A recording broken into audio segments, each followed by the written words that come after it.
Griselda is going to bring you an in-depth discussion on the looting and the violence that we've seen over the past few days. Often in the crosshairs targeted are foreign nationals living or working in South Africa. Let's start with a response from an African ambassador, the Democratic Republic of the Congo's ambassador to South Africa, Bene M'Poko, joins us on the line. He's in Cape Town. Mr. Ambassador, thank you for joining us. Firstly, can we clear up something? There were reports that some countries, including the DRC, would not be attending the World Economic Forum because of the xenophobia. That's been denied by our own government. Apparently, the DRC was not scheduled to attend in the first place. Can you just confirm that that is correct? That's correct, because my president never confirmed that he was coming, simply because tomorrow he has to present his new government to the parliament. According to our constitution, when a government is formed, he has to present to the parliament, and the parliament has to approve it to give the president a mandate before they can actually start working. So this is a very bad week for us. And we informed South Africa very early on, about 2-3 weeks ago. South Africa was informed that my president was not be coming. So there is no withdrawal. As we speak, myself, I'm in Cape Town. So DRC has not withdrawn from the conference. My president was looking forward to it, but because of what I just told you, he could not leave the country because he needs a government so that the country can move, start functioning properly. All right, thank you for that. What then is the DRC's response to what is happening in South Africa right now? We look at South Africa as both political, three things: political, economic, and military power. South Africa was helped into its freedom through the work of not only the liberation fighters in South Africa, but also the help from the continent, because we knew this country has a big potential to lead the continent. As a matter of fact, next year, President Ramaphosa will be the president of the African Union. As you know, the Security Council might be reformed, and Africa might have 1 or 2 seats as a permanent members of the Security Council, and we are hoping that South Africa will occupy one of those seats. So this is a political, economic, and military power of the future. So we all need to help South Africa to achieve that objective, because it's in the best interest of the continent to have South Africa play that role. In the meantime, we have to work together. You know, we just improved the free trade agreement in Niger, in Niamey, a month ago.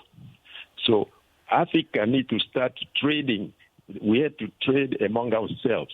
When we trade among ourselves, we create wealth. Instead of trading the goods that are produced elsewhere, we also need to start producing in Africa. That's why people like Dangote of Nigeria, he's producing in a number of African countries, which is a good. The fact that the Africans are coming here to trade, I would see is that the young South Africans should also learn to trade. And to trade, you have to produce. So we would like to see one day the goods being produced in South Africa. They're being traded in Ghana, in DRC, in Tunisia, elsewhere. That's how we're going to develop our economies. So young South Africans, instead of fighting those traders that come from other countries, they should learn from them so they can also trade. I think so many economists see this as real. We need each other to grow, and movement on the continent is good. What sort of presence of Congolese, of DRC nationals is there in South Africa? Are you hearing cries for help because of the xenophobic attacks?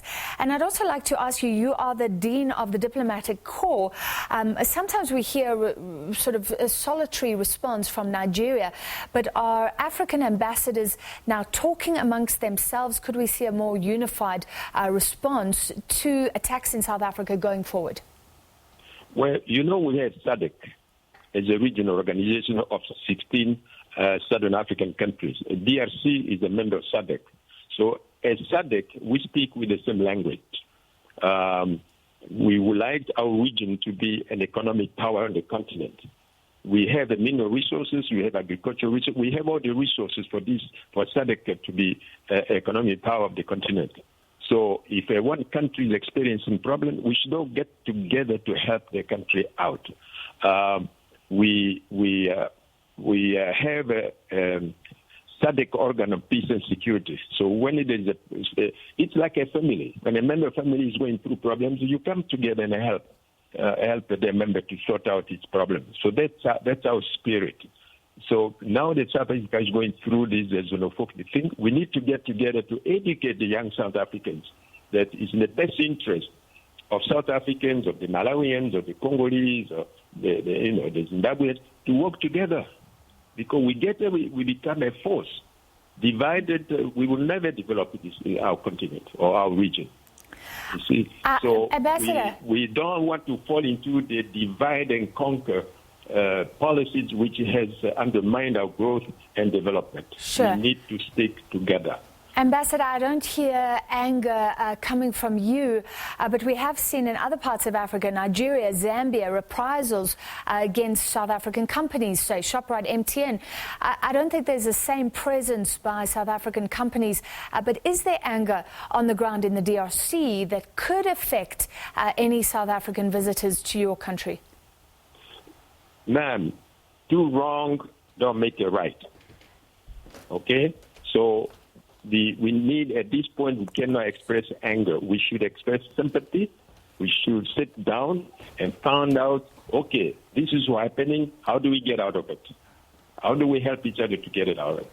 When DRC was going through problems, security problems, South Africa came to our rescue. They say, okay, you're going through this problem.